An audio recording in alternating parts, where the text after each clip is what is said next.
ChatGPT 5 has just dropped. I saw a lot of hype and news around this before it came out, so I'm curious to see what's actually new and what's actually different. I am a strong user of ChatGPT. I'm not actually subscribed to it right now, but for the past 2-3 months before this I was subscribed, until I was getting annoyed of it eating out my bank account every month. I'm curious to see what's literally new. We'll talk with ChatGPT, see what it's saying, but I'm also going to do some research maybe on the actual OpenAI website, and let's try and figure out what these updates actually bring us or what they actually enable, because as much as we hear about these updates and stuff, I struggle to actually understand what's been changed or what's different or what's, like, I get it, it's more smarter, but what do you mean more smarter? So we're going to try and get into the nuts and bolts of things, and then by the end of this video, hopefully you and I both will be AI geniuses. Let's see what's new. What is new with you? I understand context a bit better. I can keep track of much longer conversations and remember details you've told me in earlier chat without forgetting halfway through. I can connect dots between your older messages and your current ones so you don't have to re-explain as much. More accurate and specific. I'm better at not hallucinating. Fewer made up facts. Yeah, I've had problems with ChatGPT just talking complete rubbish, or like you ask it one thing one day and then the next day you ask the same thing and it gives you a different answer. I've had problems like that. My explanations are more step by step so you can see why I'm suggesting something.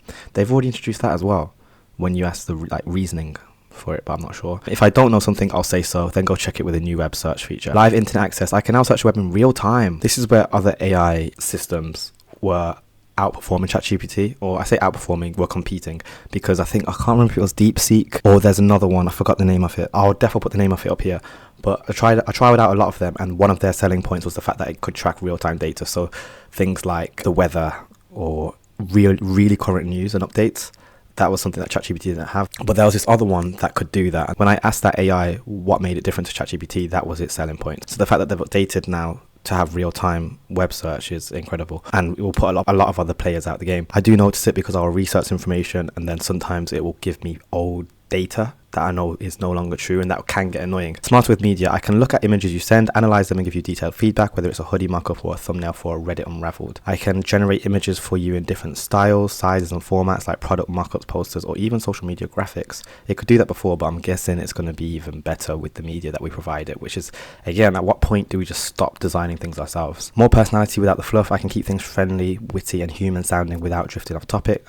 I've also been used to match your preferred style, so my replies will feel less like a robot, more like someone who knows your brand. If ChatGPT 4 was like a clever assistant with a good memory, ChatGPT 5 is the same assistant but with a live newsfeed, Photoshop skills, a filing cabinet and better common sense. If you want, I can show you old ChatGPT versus new ChatGPT side-by-side examples so you can see the difference. Let's see the difference. You asked for a YouTube title and description for your Reddit Unraveled video, reactions trending, ask me anything. These are actual videos which I've referred to it to, by the way. Do go check out the video. I'll make sure to link it here or here.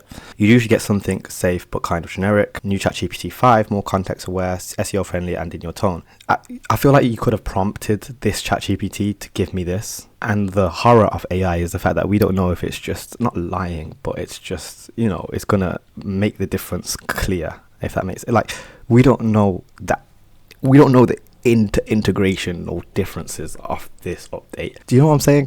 I'm saying that, like, if I've just asked it to show me the difference, it could easily just dumb down the previous one, because as far as ChatGPT may be confused, it's been told that it's updated, not that it's actually updated. Like, what if it's like an artificially intelligent placebo effect? Yeah, I said that. Let's see what it thinks of that suggestion. That's a fair question, Sean, and it's exactly the kind of thing people worry about when tech companies say we've upgraded, but you can't tell if it's just a shiny wrapper. You can test real-time abilities. Older ChatGPT couldn't look things up live. That's true, I guess. Right now, you can ask me something that literally happened today. What's the latest update on a specific trending story? And I can search and return fresh and new sources. That's fair. Ask me for 2 versions of something, one concise, one long form, and one in your exact tone. Ask me for 2 versions of something, and then it gave me 3 examples. Anyway, it'll be interesting to try the voice improvements. When I used to subscribe, I did used to use the voice feature a lot, to the point where I was literally walking around town, like with my headphones on, talking to the machine, like asking questions or being curious. It's really good as well. Like, when I was in London, I was walking around, and obviously you see buildings and stuff, and I was asking questions live about, what's around me and the history, and it's really useful for things like that. It's very It's very utopian, or you could say dystopian, depending on how you look at it. That's one really big advantage of the subscription, which I enjoyed, was how fast and how quick the responses were from the live chat feature. Connect your Gmail. this is more like what I need. That's incredible. Get personalized responses by connecting your email and calendar. I definitely will try this. Here's their release notes. You can now choose from our 4 distinct personalities or use the default personality in your customized ChatGPT settings. Default is the standard style, clear, neutral, and adaptable. The others each give you their own style and tone.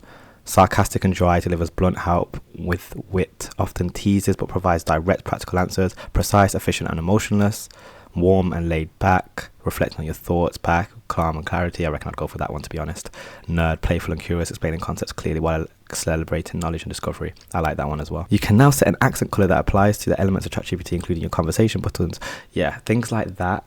That level of customization is where it becomes even more personal, because when you're going out your way to customize your communication experience with a robot, now you're just entering into that realm of that whole like cyber future, that typical dystopian future that everyone's fearing is going to happen when we're just talking to robots. But when they're introducing things like that, again, it just brings you closer to the robot. It's like on WhatsApp when you set a background picture for your mom and then you have a different one for your sister or your girlfriend or boyfriend. Like, it's getting to that level where you're going to build some kind of a relationship that's on a higher emotional intelligence, if that makes sense. Because now you're not just associating ChatGPT as a robot. Now you're putting colors to it, and colors, they infuse emotion. And I might comment if I'm going too deep, but if you understand what I'm saying, it's kind of leaning into that. And I can see why, from a marketing perspective. All of us already use ChatGPT a ton, and this is only going to make them want to use it more, because again, they're having that more personal and close relationship. And I can't imagine the amount of data they're getting. I bet Meta is looking over at ChatGPT like, yo, you got more data than us at this point. And you know what it is? It's not the same necessary type of data. Well, no. Not only does ChatGPT have data that's at the same level as Meta in terms of demographics, like age, location, names, interests, but it's got it on a in-depth level to like personal situations of each individual. So can you imagine how valuable that data is going to be when they release an update, or if somewhere in the terms and conditions you're allowing advertisers to be able to reach you through ChatGPT's information. This is where we're going to get nerdy, guys, so get comfy. Who's to stop Meta from going to ChatGPT or OpenAI and saying, listen, we want X amount of money for your data. Yes, we'll keep all the data anonymous, as in it's easy to anonymize data, but to make those interests when we're targeting even more specific. If you're in marketing, you'll understand, but basically when you run adverts, I'll try and keep this as basic as possible. When you run an advert, say for a pink hoodie, and you want it to go to women, you can literally go on Meta Ads and target women in the United Kingdom that maybe listen to certain artists or shop in certain shops of a certain age range, right? But what if because of because of OpenAI's data farm that it's created, you can't, although we can target at that demographic level, imagine we can get so narrow to say we only want to target people that have this issue going on in their life. For example, like they are actively looking or hunting for a brand new pink hoodie, or that's not really a good example, but I'm saying the kind of information that we're starting to share with ChatGPT, because of how personalized it is, I'm saying targeting for advertising is probably going to get so much more personalized and so much more narrow that, it's just going to